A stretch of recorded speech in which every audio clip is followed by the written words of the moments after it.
Welcome back to Israel's Movie Reviews, and today we're going to be discussing the original Scream from 1996 in celebration to the upcoming Scream movie that's coming out now in 2022.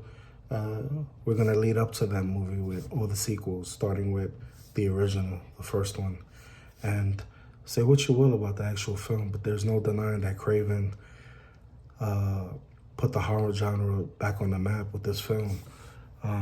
It's been nearly a decade since I last watched this film, and on this newest viewing, I was rather shocked to see how much more impressed I was with it. The story's pretty simple. As a killer wearing a ghost face mask stalks teens in a small community, and he might or she might have some sort of connection to Sidney Prescott, which is played by Neve Campbell, who played a phenomenal role. Not only is she likable, she's gorgeous, she was a really great final girl.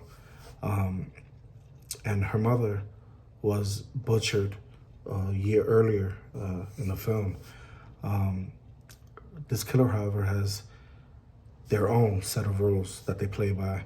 Those he stalks and those that he stalks must play by.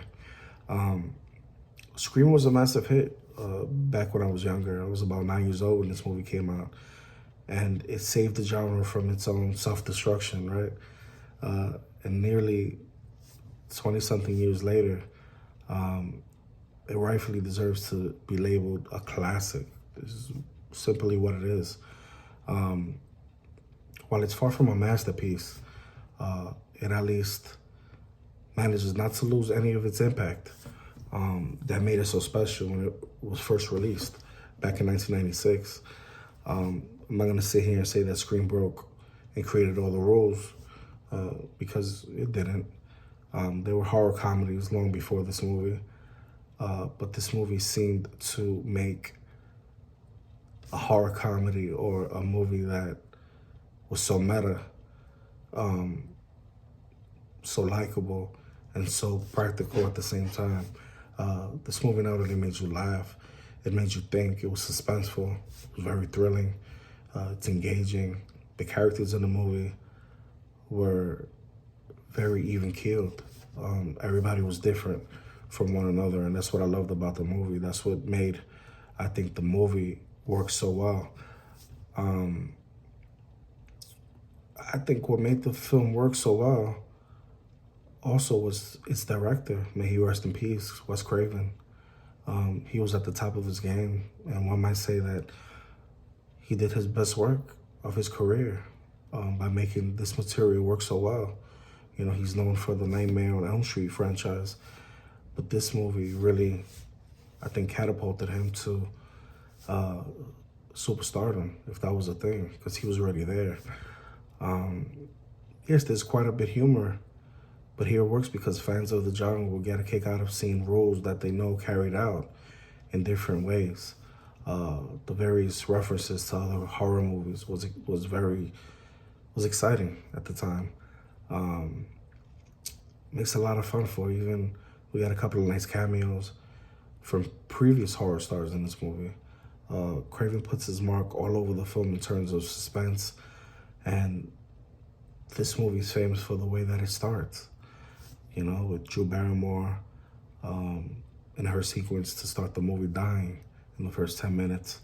I remember not being overly impressed by the sequence when I was young, because when you're young, you probably figure all the horror movies I see up to that point started like this, but not necessarily.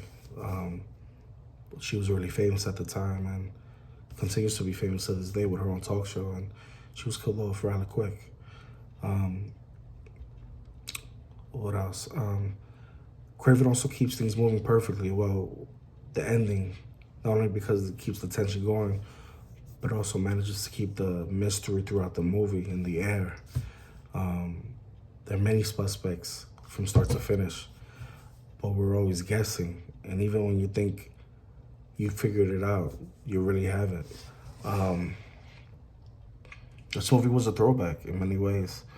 You know, you have Neve Campbell, Skeet Ulrich, Courtney Cox, David Arquette, Rose McGowan is in the movie briefly. Jamie Kennedy was phenomenal. Matthew Lillard. They all fit their roles perfectly. Even Linda Blair and Henry Winkler make appearances in this. And this movie is fairly short. Even at about 110 minutes, the film never wears out its welcome. And it moves at a very quick pace, and whatever element is going on in the movie, it's always strong, and perhaps even stronger as the scenes go by. And I feel like each generation has its films that built the horror genre, and Scream certainly was mine. Can't take away that, you know, because there have been a lot of future ripoffs that would eventually help and kill the genre. But I feel like the last few years has been picking up. With the story, the fine cast, and strong direction, I feel like this was a film that would test the test of time, and will always have a place in history of the genre. And to me, it's the undisputed king of the 90s slasher films. And we look forward to the upcoming movie, but this is the one that started it all. This was, to me, a 5 out of 5. This movie knocked so many things out the ballpark, you know. Suspense, thriller, great acting, great scares. The kills were gruesome, you know. We love that carnage candy, baby. And it led to multiple sequels. So we're gonna get there. But if you like this review, hit that like button, hit that notification button, please subscribe. Look forward to you in the next one. Peace.